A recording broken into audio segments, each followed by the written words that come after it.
Hey everybody, how you doing? This is Geebz here, your old composer here at the Decomposer Lounge.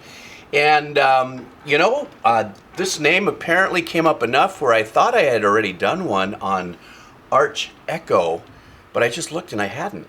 And so it must have come up enough on suggestions, and then finally it made a circle through my Patreon list and suggestions. And the song I'm going to be doing today actually, let me see, when was this released? Let me take a look. This was released a couple years ago, and it's called Leonessa.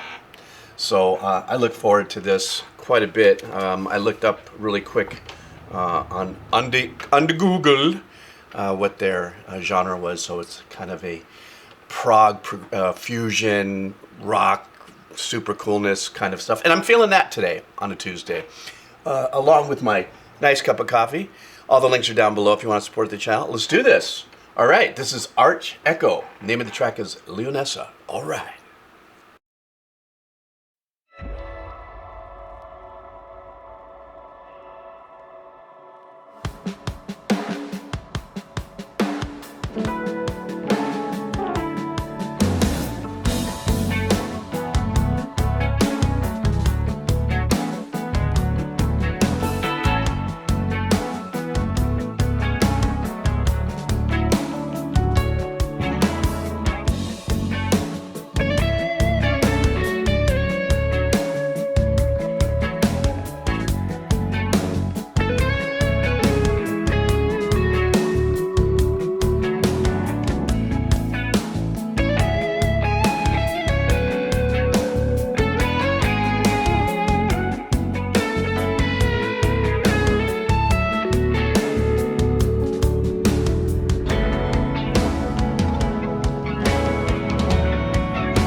This kind of, listening to this both in an ear for composition and ear for production, kind of in my mind gives me like that show where that guy does the podcast with the buffalo wings, and each step gets hotter and hotter and hotter and hotter.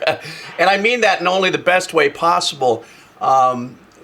Incredibly, wonderfully refreshing, kind of bold fusion approach, with not an over-the-top expression on let's just say they're at level 8 in 1 to 10 on pushing the chord limits around that great melody that was established at the very beginning. And that's what keeps it to me extremely palatable for me. And what I mean by that is that there's this genre that kind of, it sounds a little bit like a gentleman that I really enjoy listening to, a guy named Owain. And this is where there's a lot of progressive chord changes around a melody that push that level on how much can we get in there to support that melody. The infusion of the keyboards and stuff is super, super cool. And there's a lot of times where in the mix, the keyboard player is nice hot in front with everybody else, and a lot of things are being done in unison, which is nice. It adds a really unique sound to that part of the melody when they're doing the... Those aren't the notes, but you know what I'm talking about. And everybody's in unison. Bass player and everything, drums, the whole thing, and then the drum, is exclamation pointing the maneuvers. The drummer is phenomenal. It looks like everybody's having the best time ever.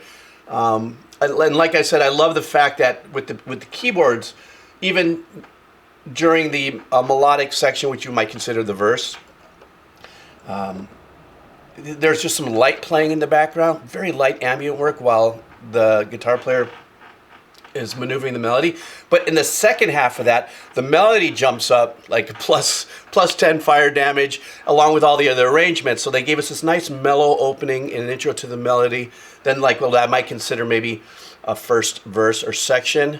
And then what we just heard, which was all spiced up and thrown in. And then they throw in that darker, genty kind of style bottom end. And to me, that sews up this whole package. And probably I'm going to put this on my playlist.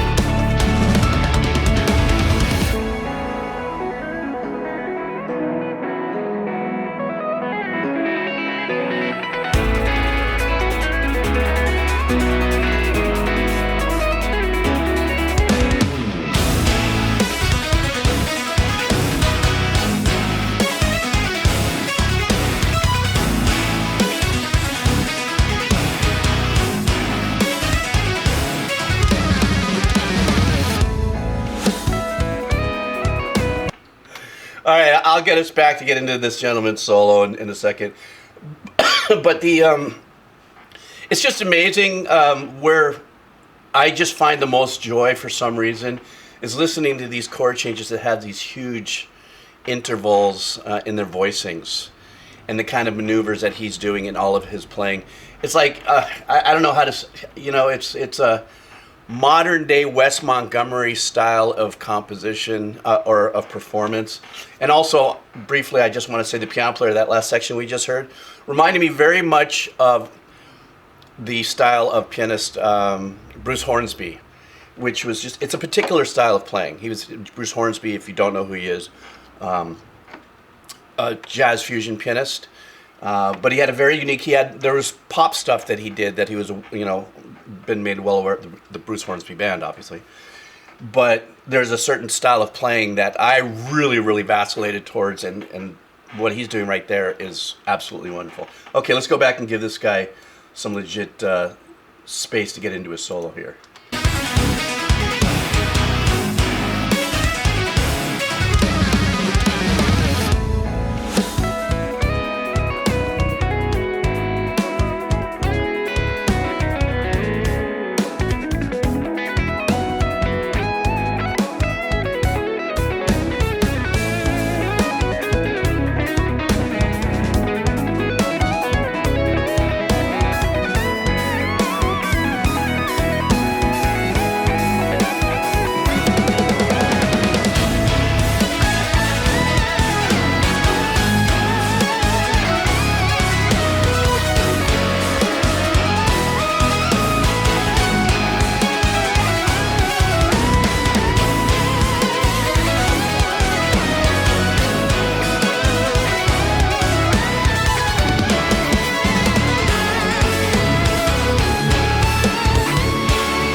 God, I love how that ended.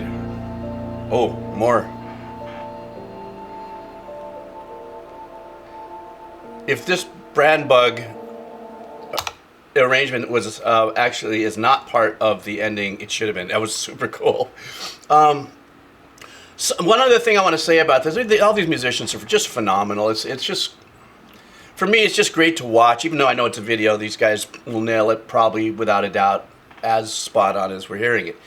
But speaking of nailing it that way, one of the things that happens when we have, at least in my opinion, and I hear plenty do this, and I hear other musicians that are in this prog fusion genre, is a lot of times when you have keyboards that are in unison with the guitars and stuff like that, it adds that, even that tighter of performance in what they're playing. So in other words, if it's, once again, in my bad, I'm not going to do the melody, but if it's right, okay. And of course, the bass drums, everyone can do that. The second you add a keyboard to it, though, there's a little bit more of a staccato vibe on it, just real impactful. And that's such a unique sound, and it's a signature, let's just say, move of really well put together prog fusion.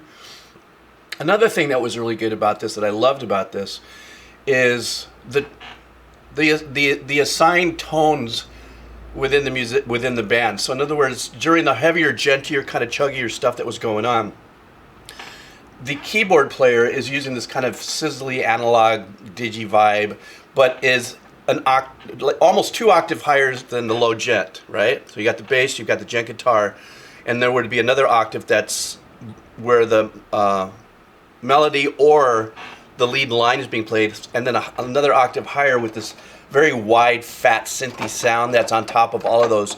So it really fills in really nicely with the bottom end of that genty chug sound, without encroaching and becoming too synthy poppy sounding in the mix. And I thought that was absolutely badass. This is just great music to listen to. This is, you know, but once again, I will say one thing, for the simplicity of my ear at times, with the insane work of the drummer, I do really kind of glow into the times when, I think only a couple of times when he's just banging straight eighths on that cymbal while everything is going. Just, you got to give me something. Give me something. I'm more than capable of following everything that's happening, but there's just something sonically in here where if that's going to go, just I love. You know, that kind of thing. Anyhow, blah, blah, blah. I go on and on. All right, guys. Thank you so much for hanging out here at the Decomposer Lounge. Thank you for supporting if you see so fit. And like usual, I have more coming up. You guys take care. Have a killer day. See ya.